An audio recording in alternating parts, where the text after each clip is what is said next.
Today we have a 2010 Volkswagen Routan. It's got the 3.8 motor, which happens to be the same motor that's used in like a Dodge or Chrysler, a Town Country, Caravan. Very good motor.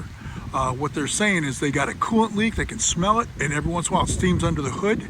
And after we checked it out, it happened to be the heater hose. So we're going to show you where that's located and how to replace it. Right, this happens to be the Chrysler or Dodge 3.8 motor, V6, excellent motor. And your heater hose happens to be over here, which I took it off just because I can't videotape it and show you where it's at. But it's coming out of right here, on this one right here. It goes back to here. And there's one that's actually on the back up over there.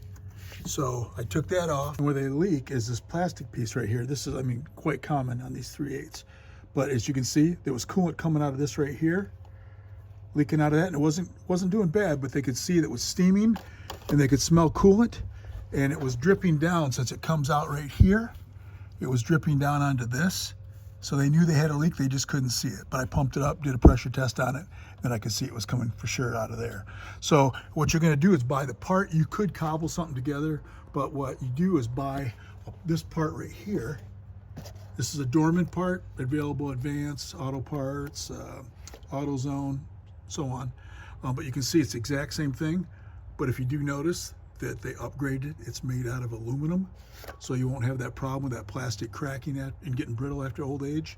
So it's the exact same layout, just got to put these in the proper position. So we're going to slide that into place, and that should correct the problem. So you put them side by side. You see that they are exactly the same thing. You want to move these back off the end on all of them, and I'm going to start with the one that's up in the back there first, so I can wiggle this around however I got to get it, make sure I get my clamp in. Then I'll do the one that's over here next, and the last one I'll do will be the one that's here up front.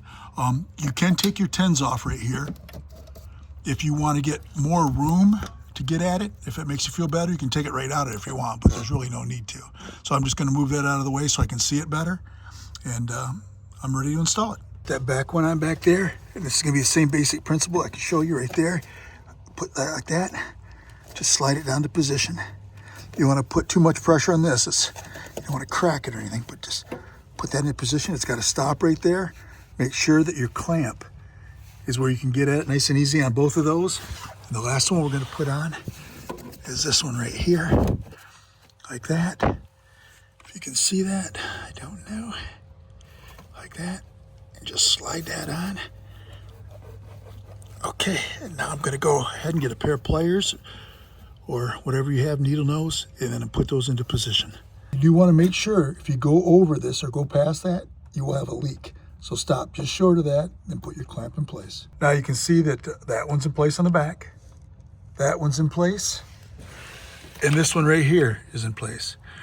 We did put a bucket underneath this in case we were going to get any coolant, but we got very little, if any. So I would still do it as a precaution, but you probably don't have to do it. And now we're going to install our coil. So once the coil pack's back in place, you put these two 10s, tighten it up. And the only reason we took it out of there, it's not absolutely necessary, but you do want to be able to, I wanted to be able to get my hand back in there better. So that's the only reason I took it out of there. Not absolutely necessary, but that's why I did it. And that's all it takes to replace a heater hose on a 2010 Volkswagen Routan with a 3.8 motor.